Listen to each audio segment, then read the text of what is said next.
Alright everybody, welcome to Let's Play Nier. The reason I'm starting it out on the homepage is because I want to show you something. This is our file where we left off last episode.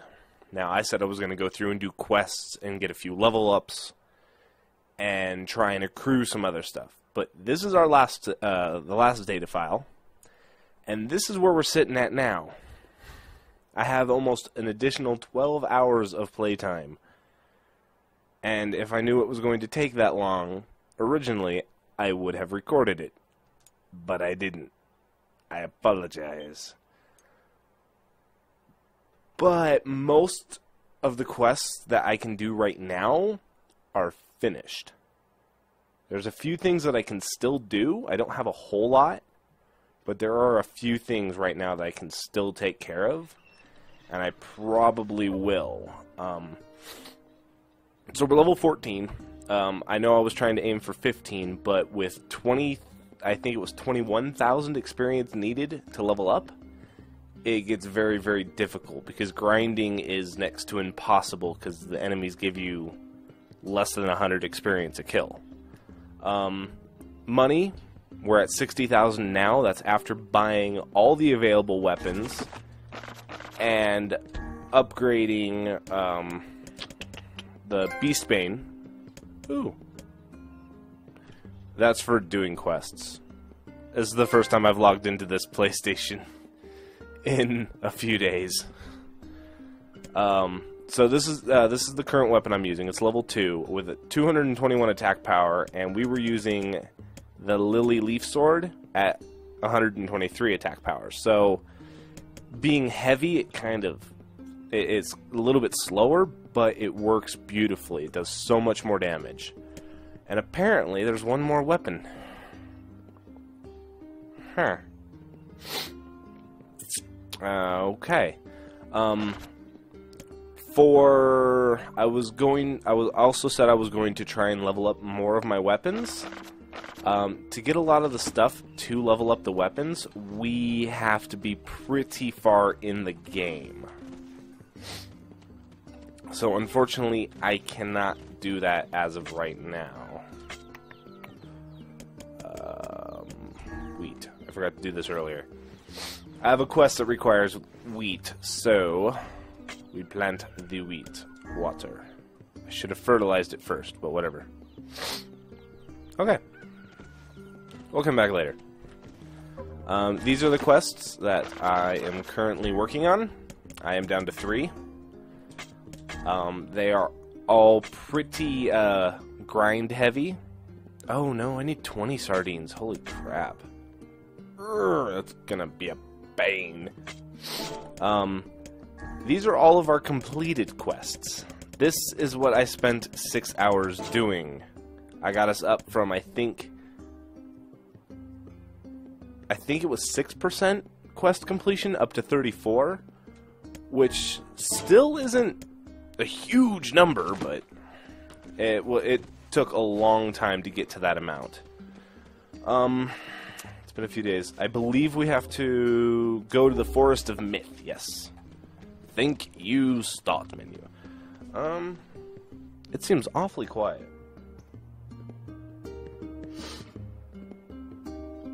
Alright.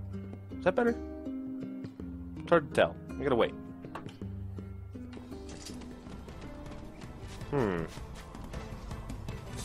Oh, got some shades to take care of.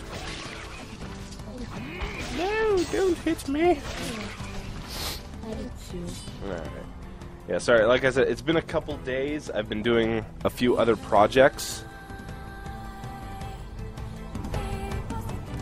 So I've had to adjust my audio levels for those projects, and I haven't touched Nier in,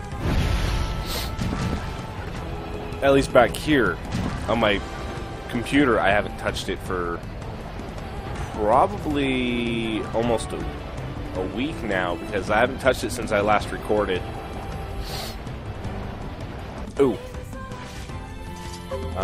17,672. Alright. So, we are considerably stronger. Oh, I missed. So we can pump out a lot more magic, and it's dead. As you can see, the experience is just... she's not worth it. Even strong enemies like the boar are just... they're not worth a decent chunk. So, grinding, I was able to get a couple levels. I'm up to, like I said, I'm up to 14 now. We got a little bit stronger of a weapon. And it's only when I'm back here recording. I'm gonna have to move my desk. Well, I'm gonna have to shut up, aren't I?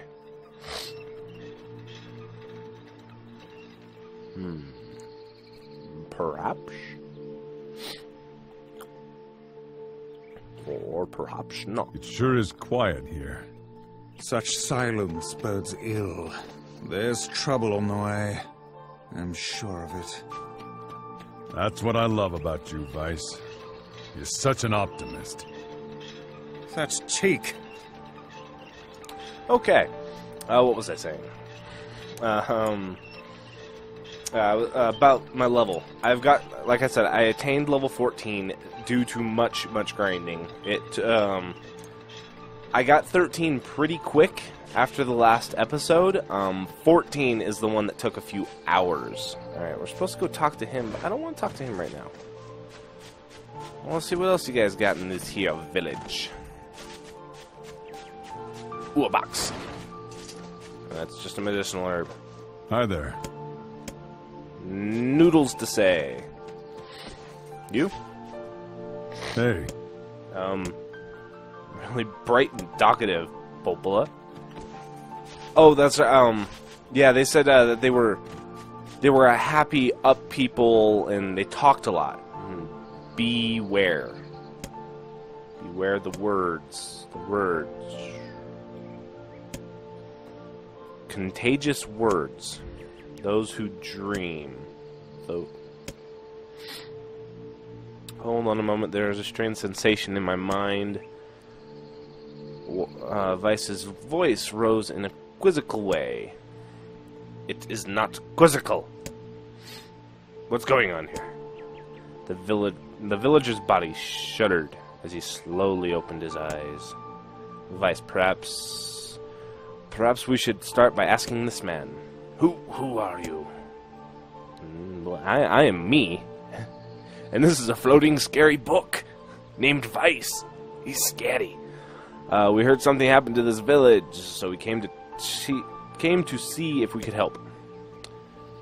Stare at us, fine. If you can speak to me, I must have caught you in my dream. Sure. In the past... excuse me, I need something to drink.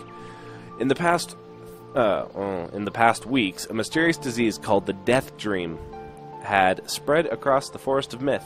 Those who caught in it were cursed to fall asleep and live forever within the world of their own dreams. The village mayor had determined that the Death Dream was spread from person to person by spoken words, but before he could learn more, the disease took him as well. Okay. His mouth twitching slightly. Now see here, he said. Are you saying that we... Oh, this is Vice. Are you saying that we've been absorbed into your dream? Well, yes, said the mayor. I think you have. Oh, crap, said myself. I actually am starting to remember this whole segment. I am so glad this is its own little episode. Let's see. So that means you've been cut. So that means we have caught the Death Dream. Before the mayor could confirm Vanity's suspicion, Vice exploded with rage. Ridiculous, preposterous, completely unfathomable. Fathomable. Wow, I cannot speak tonight. This is very late, by the way. On every conceivable level, I don't recall falling asleep. The mayor attempted to take Vice's complaints in stride. That's just how Death Dream works, he said, brushing aside the book's remarks. My remarks shall not be brushed aside.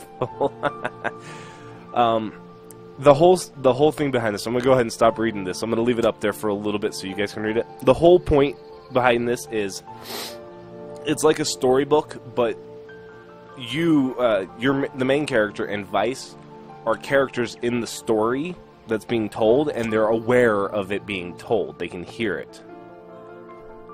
Something there must have caused you to enter my dreams, said the mayor. A certain conversation, a specific word, something. Vanity and Vice racked their brains, but could find no easy solution.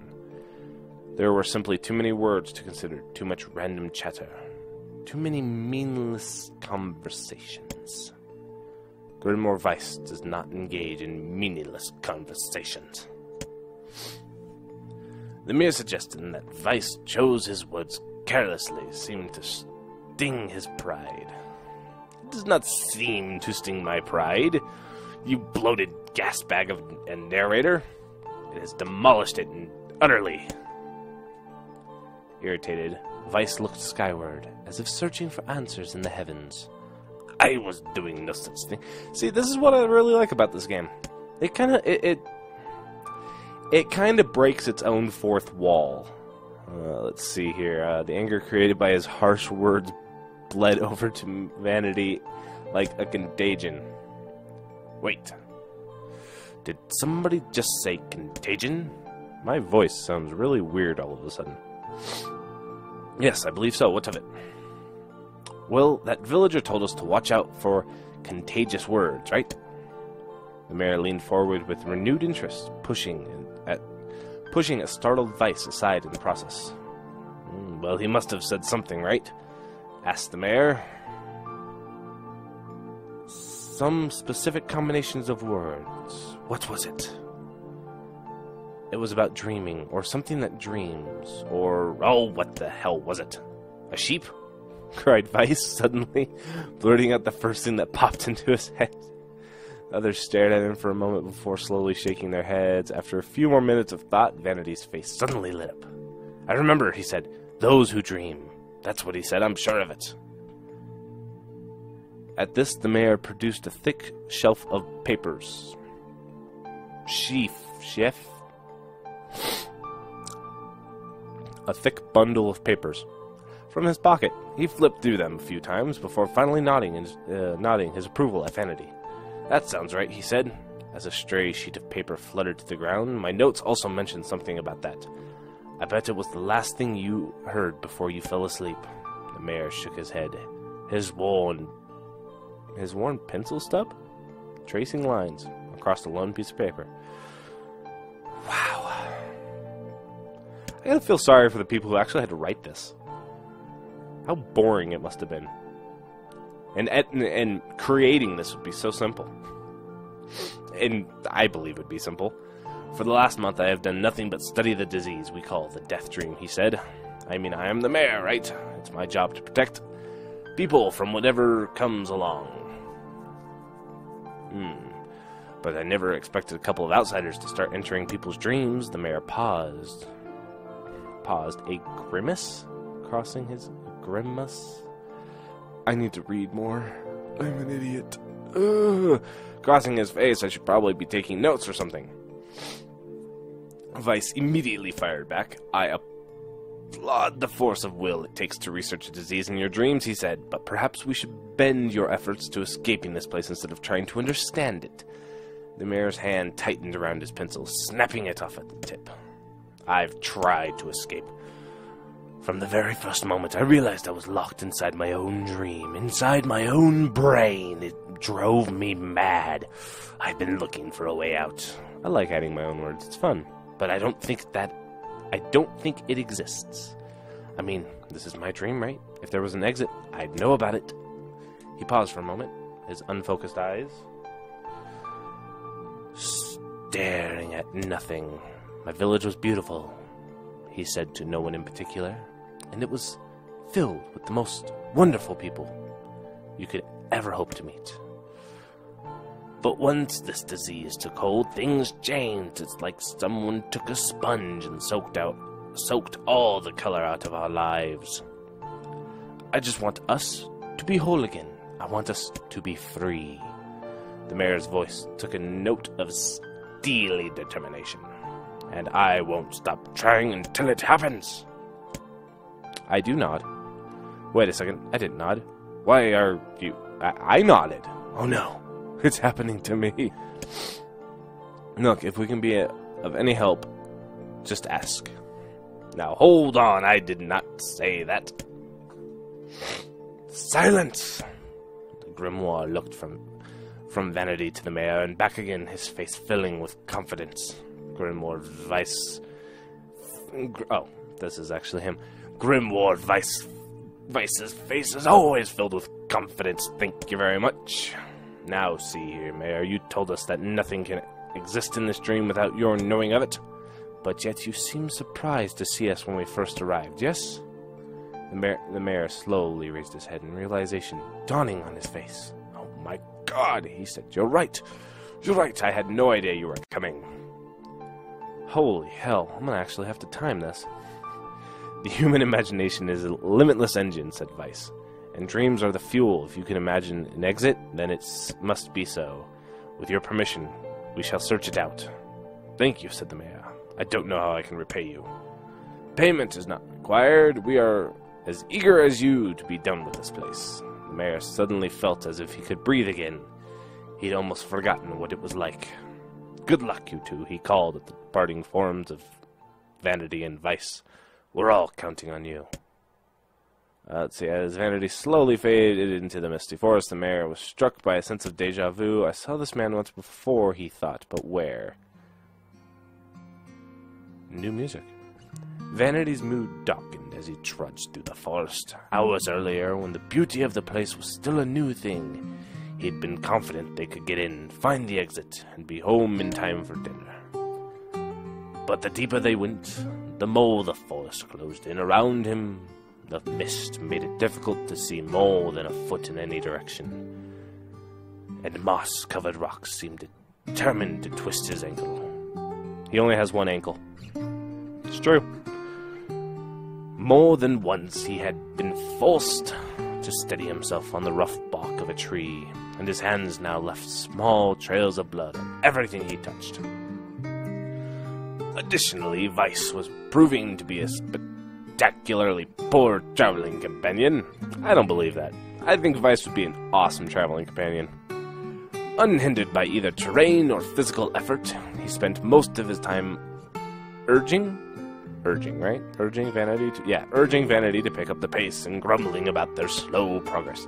Finally, after Vice muttered something about legless turtles being more adept at navigating the environment, Vanity snapped. You know what, Vice, he cried. Go to hell. We're stopping. I need to rest for a few minutes before I throw up. Vanity leaned against a tree and tried to stretch the knots from his back. How can this stupid forest be so goddamn big? The moment the words tumbled from his mouth. Okay. A big group of insects sprang to life. I am a horrible reader. I don't read a lot of books. I play video games. As if infuriated by his lack of respect, every imaginable form of buzz, click, and hiss roared out with a volume that rattled his teeth. Vanity slapped his hands over his ears and screamed to be heard. Vice, what the hell is going on? Vanity could see Vice's mouth moving, but... Oh, come on, why you stop music? But he might as well have been shouting in a tornado. The insects screamed, the forest howled, and then, just as Vanity's ears seemed to be ready to tear off from his head and go running for cover, the sound diminished. Yeah, Vanity removed a hand from his ears and listened to the creatures of the woods. Zri. Chikiki. Woohoo. That's not real. Okay.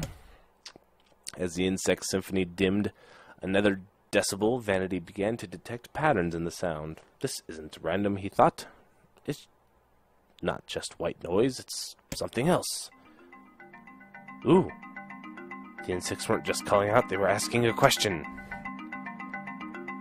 1 with it suffers, 2 with it is ideal, 3 with it is dangerous. What is it? 1 with it suffers, 2 with it is ideal, 3 with it is dangerous. It is a riddle, I guess so. This kind of thing happens a lot in dreams, right? Maybe it's a key to getting out of the place. Then I leave it to you to enter.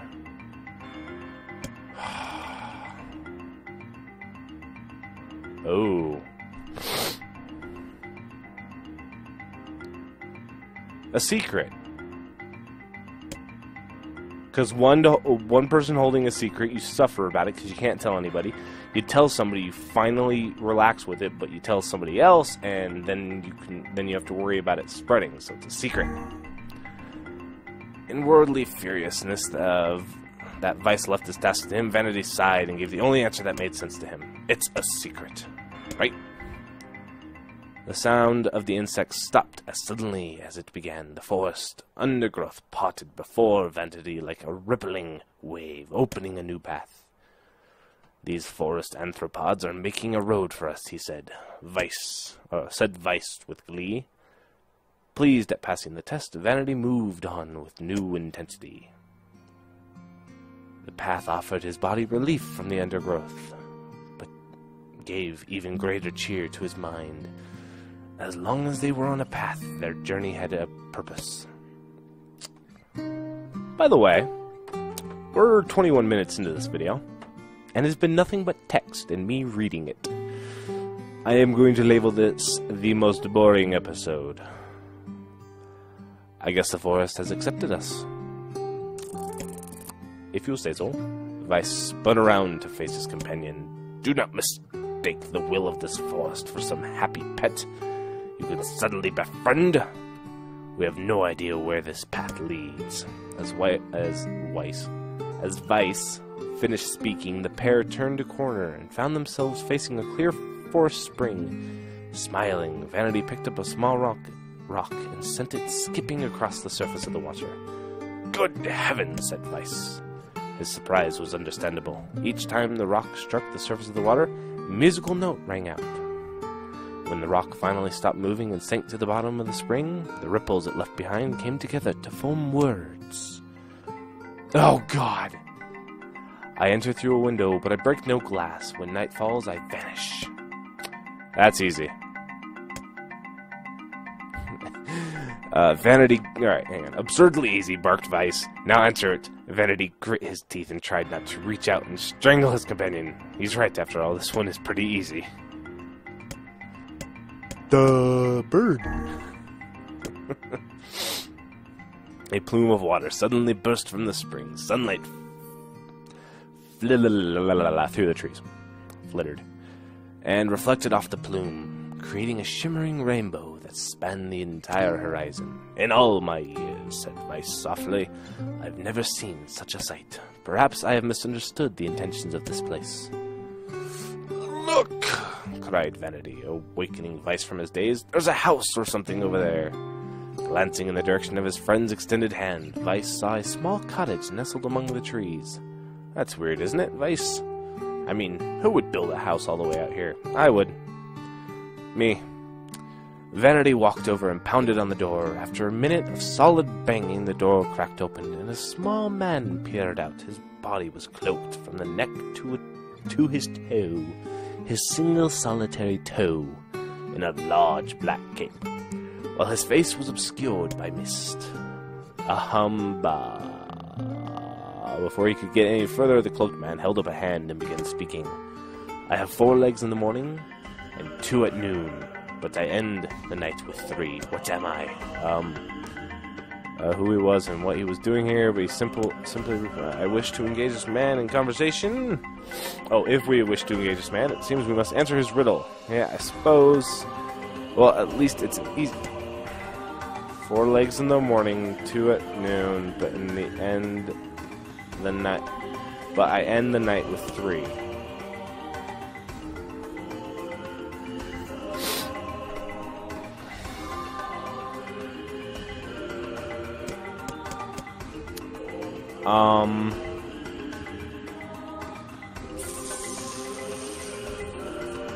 prepare for a little audio glitch. I actually don't know this answer. So if anybody does know the answer, go ahead, put it in the comments. Okay? Without, you know, yeah. Here,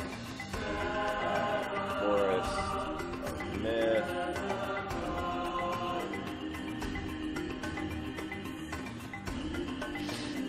Let's see.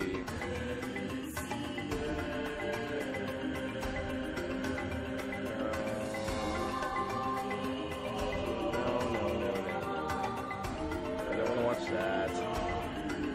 I'm terribly sorry. I honestly do not know.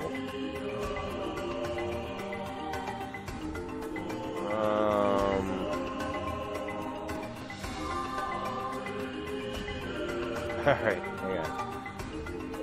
No, I don't want to do any of that. Forest of Myth.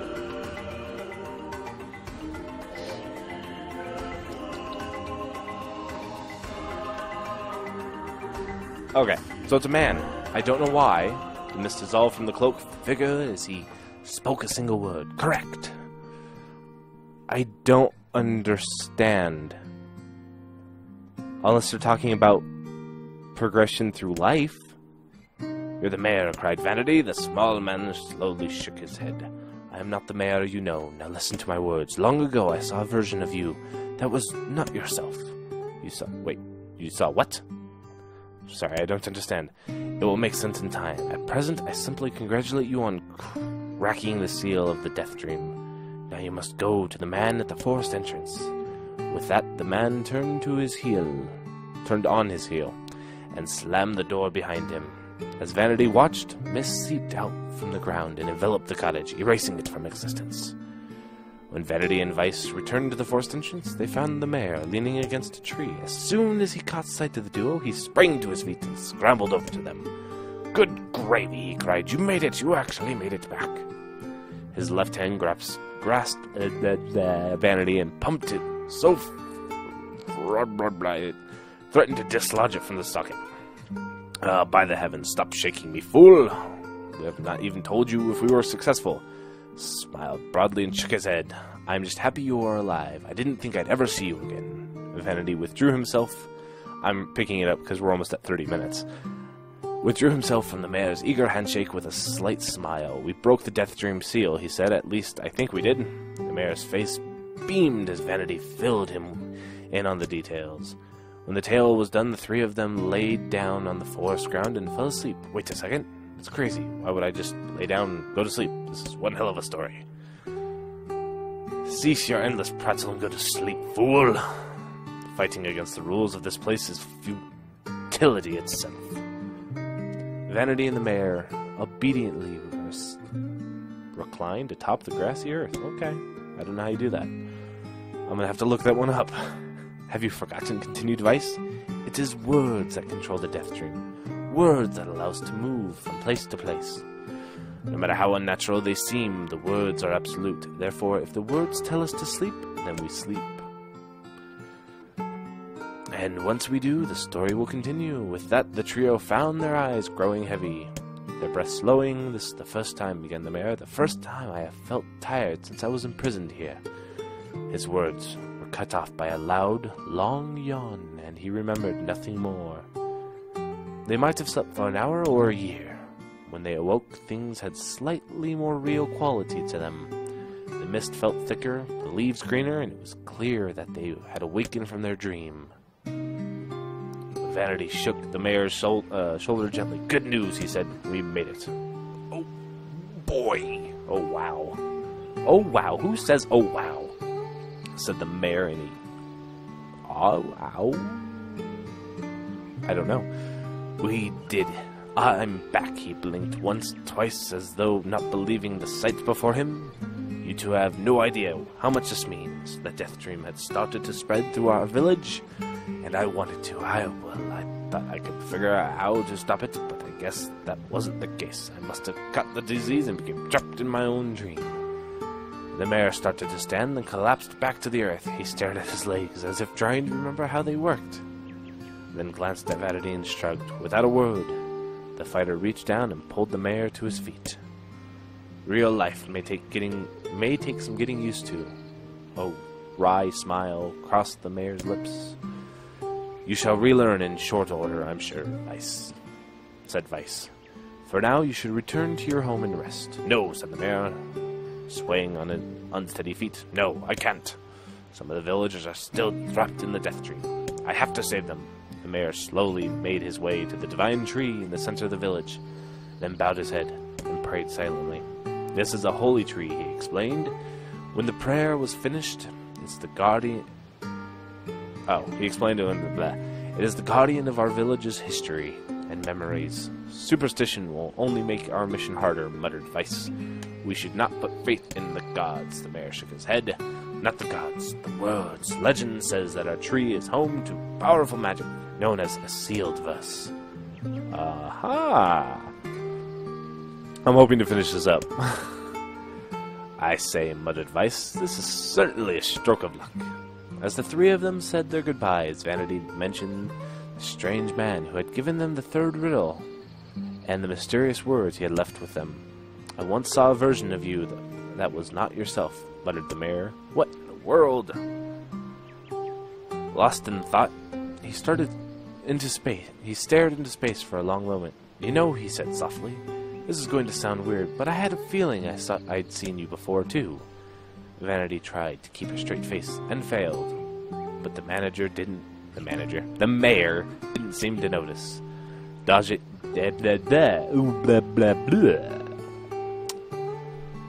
Deja vu, right? Anyway, I figured it's just some kind of illusion created by the death dream. It probably doesn't mean anything. Vanity gave the mayor a nod and a smile, but inwardly his thoughts were racing. There's something wrong about the mayor and his words. I wish I understood what the hell was going on here. That riddle would prove to be most difficult one of all. Oh, thank you so much. Now I can finally return to a normal life. This is a very bizarre disease. Hopefully it's actually over, because we're running over. Yay. Ooh, that's my favorite. For a sealed verse that didn't take much effort. Yes, with all a touch too easy, if you ask me. It's almost as if someone was guiding us to this village. I would have to agree. I'm gonna hit the save. Because unfortunately, this is the end of the episode. Alright, yeah, let's just save over this one. Alright, everybody. We ran a little bit over. I do apologize. I just wanted to get that finished up, because that is, if I'm right, that's the only time it happens. It might happen one more time, but if I'm right, it's the only time it happens. So, until next time, I will see you all in the next episode.